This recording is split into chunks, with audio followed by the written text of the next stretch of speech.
It's a new year and you're looking to rebrand yourself or your company. But where do you start? In this video, I'll be talking about the top things you need to know about branding yourself or your organization. Greetings and salutations. My name is JR with WazaMedia, a digital marketing agency. On this channel, we show you tips and tricks to utilize the power of storytelling to communicate with laser focus in a media-saturated world. If you like what you see on this channel, make sure you smash the subscribe button and hit the notification bell for future videos. So today on this video, we're going to talk about branding. It is a brand new year. It is 2021. We can shove 2020 aside and start fresh and anew. So the first thing we need to talk about is, what is a brand? And a brand can be with your company, your organization, or even yourself as a personal brand. So a brand that we're going to use, the definition we're going to use for this video is, a brand is the way that others perceive you, whatever organization you are, an actual company, a person, or individual. Now, I want you to think about some of the brands that are out there, what your perception are on these following things. So I want you to think about Tom's, think about Starbucks, think about Apple, Rolex, and Tesla. So we're going to go over these. With Tom's shoes, when you purchase a set of shoes from them, they will give another pair to someone else in need who needs shoes. So the brand that Tom's has is about giving and kind of paying it forward. Starbucks has a luxurious branding when it comes to coffee. Starbucks isn't cheap, as you know. The other joke that I hear about Starbucks is it's also known as $5. So Starbucks has its own brand when it comes to the style of coffee and how they market themselves. It's a more upscale type of coffee. When we think about Apple, we think about different. And in the 80s, they had their marketing campaign about think different. And it was in the different of design and the different things that they're doing and how they're making computing and peripherals and the things that we use every day differently. Rolex is a very high-end watch brand that I don't even have one, but just looking at some of the commercials that you see, it is very high-end, and the way that I personally perceive Rolex is to be really expensive, and I don't want to use that one. Tesla. When you think of Tesla, you think of something as futuristic and forward-thinking. And that's some of the things that they've put themselves out whenever they put brand new products. And also, this kind of goes along with personal branding for Elon Musk himself. One person I want you to think about when it comes to personal branding is Santa Claus. Yes, I did say Santa Claus. Santa Claus has huge branding around Santa Claus, and there's even a whole season that we just finished with that in December. So Santa Claus we have this idea of what he looks like, what he does, and what he stands for. We're going to go more into what he stands for later on. But I want you to think about these brands and also think about other things that trigger your perception when you think about them.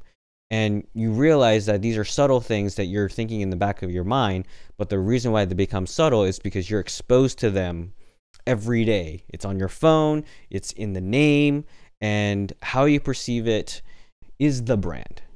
So now we're going to go and talk about the things to think about as you are looking at your company or your own personal brand for this year. So number one, you need to think about, what do you stand for? What is your purpose? What is your own personal purpose, or what is your company's purpose? We took Tom's shoes earlier, and they stand for, if you buy a pair of shoes, they give another pair to someone in need. So they're about generosity and paying it forward and helping those in need. So think about, what do you stand for? Number two, who are your followers? You're going to have to do a deeper dive about who your followers are, and we will make sure we do that in a future video. So make sure you stay tuned and subscribe to the channel for that video. But knowing who your followers are is going to help you find out the audience that you need to reach and when you're doing your branding. Number three, what is the personality of your brand? Usually a lot of businesses have a pretty serious tone, but a lot of personal brands have the ability to be more humorous. There's some cutesy ones, And because they are personal brands, they are a reflection of the individual. Make sure when you identify the personality of your brand that you make sure that's consistent across your communications and all the content that you're doing, because that will be how the audience will perceive you or your company or your organization. Number 4, what benefits can you offer? This is important because your audience will keep coming back to you if you are providing them with value. So if you're giving something of value, either a service or a product, or you're inspirational, you have words that are inspiring them to take action, they will keep coming back to you because they found that you can provide value for them and it's worthwhile. Number 5, what makes you stand out from the crowd? There are tons of companies out there and there's new ones being put out every day. Shoes, clothing, ice cream. I love ice cream. Tons of ice cream that's out there. But what makes your product, your service, or even you as a personal brand different from everyone? And this is where storytelling really comes to play.